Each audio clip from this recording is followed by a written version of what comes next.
tanong mo, ako pareho ako ng katanungan ng marami, no? Na bakit kaya pinipilit nila na gawin to sa panahong ito ngayon, di ba? Alam naman natin kung ano at saan nakatuon ang atensyon ng taong bayan at ngayon kailangan nilang buksan ulit kung saan ayaw naman nilang pirmahan yung partial report na tinapos ni Senator Lacson. Why the sudden shift? Why the sudden urgency? Hindi siguro natin makakailan na maisip ng ibang tao. Kami siguro sa Kamara at marami kaming mga kasamahan ang nagtatanong bakit pinipilit ngayon. Total, nandyan na rin naman ang proseso sa Ombudsman, which is the proper forum. And I think everybody will agree that that is a proper forum, no? The Ombudsman at the moment, because cases have started to be filed, hindi mo maiwasang isipin ba na ginagawa ba nila ito para sa umaga, babalikan nila lahat yung mga miyembro ng Kamara, yung mga nasa executive agencies para sa hapon sa impeachment. Medyo nawawala kami, nakakalampag kami sa impeachment court. Wag naman sanang ganun, di ba? Ginagawa ba to para to undermine the impeachment process? Kung hindi mo man mapipigilan yung impeachment trial from proceeding, baka iniisip nila pwedeng sige, guluhin na lang natin, di ba? So, I think that is those are valid questions that needs to be answered. I'm not saying that we should escape accountability, but we allow the proper forum to take over the process of exacting accountability. Kasi kung sa Senado rin lang naman, may senador din kasi na kasama sa mga inaakusahan. Kaparehong kung kami, hindi rin naman siguro matutuwa ang taong bayan na kami rin ang mag-imbestiga sa mga kasamahan namin sa House, and precisely the reason bakit the House decided to defer the role of the investigation sa Ombudsman. I think we should, the process of searching for accountability, of exacting accountability,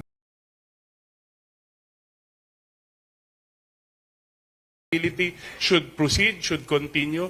Pero ang tanong ko, dapat it should be on the basis of evidence, it should be on the basis of the rule of law, and it should not be used as a mechanism to deflect attention from the ongoing impeachment trial. Because in the end, accountability yun eh.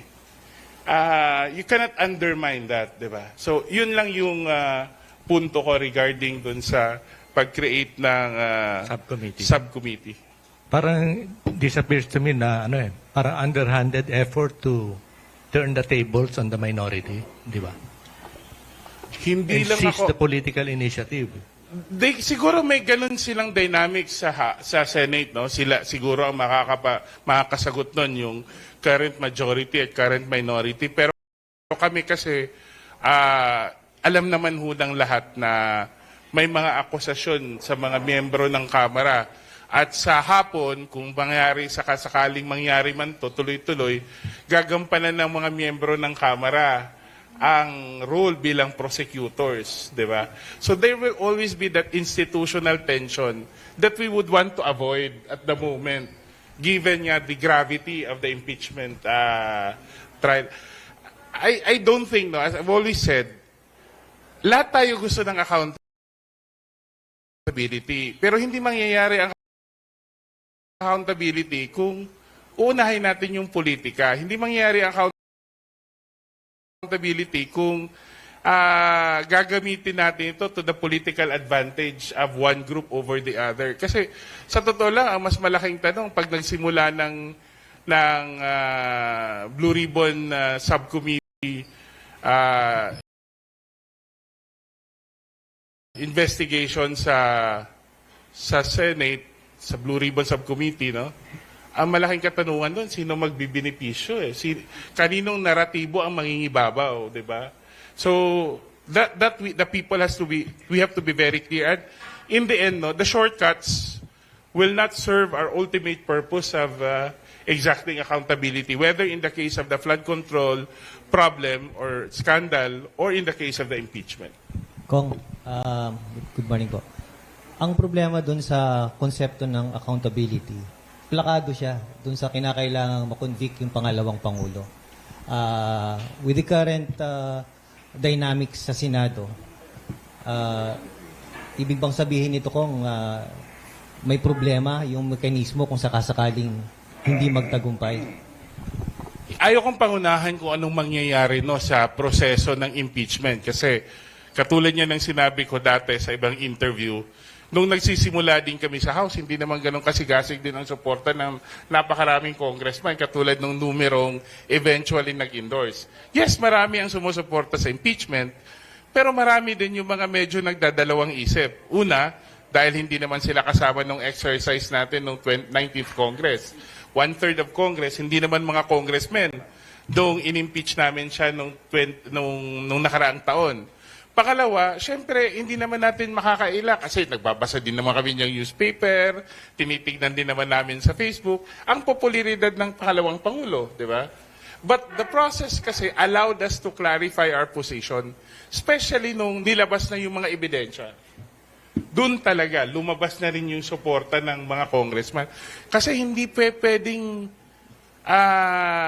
baguhin o hindi mo pwedeng i-distort yung katotohanan na pinapakita ng mga numero ng dokumento. You cannot change that. Eventually, that became more than compelling for 200 plus, way above the expected number of the members of Congress to agree to the impeachment, to find probable cause in the impeachment of the Vice President. I expect the same for the Senate. I cannot say at the moment.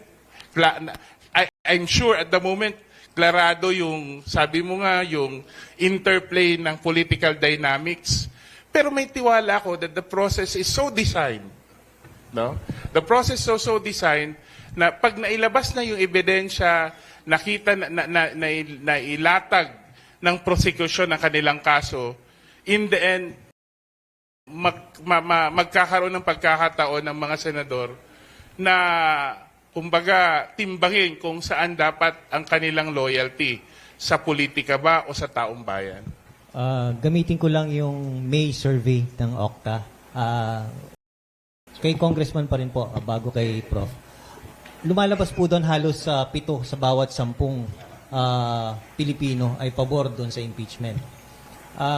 Ibig bang sabihin po nito, yung numero po ba na ito ay sapat para tutulan o igupo yung tangka para patayin yung proseso ng impeachment? Sa totoo lang ho, while the numbers are very encouraging, 7 out of 10 Filipinos in favor of the impeachment, and I think the number continues to be steady across the line, I would rather na ituon namin talaga sa ebidensya. It's not the popularity or the unpopularity of the opinion that should determine the outcome. It should be the evidence that should determine the outcome. Hindi lang naman ang Vice President ang nasasakdal dito . What is being placed on trial is our democracy. Diba? Yung katatagan ng ating mga institusyon, ang tiwala ng taong bayan sa ating mga institusyon, dapat kasama ho yun sa equation. Bagamat encouraging at to be honest, we feel validated to a certain extent, no? Pero ako personally naniniwala na mas mahalagang nakatuon tayo sa ebidensya. Let the evidence speak for itself. And let that be the basis for the outcome of the impeachment trial. Yung pong let the evidence speak, panawagan po para kanino yan? I mean, sa lahat yan. Sa lahat. Sa Senado, sa prosekusyon, sa mga taong nanunood. Alam ko kasi sa panahon natin yun, madala tayo ng mga pananaw natin sa politika, to our political loyalties, to our political interests. And we're not denying that, no? But if ever the nation would have to decide through our senators, I hope the measure is the evidence, not political loyalties. The measure should be how the process was carried out, no? Not to favor one interest over the other. Okay.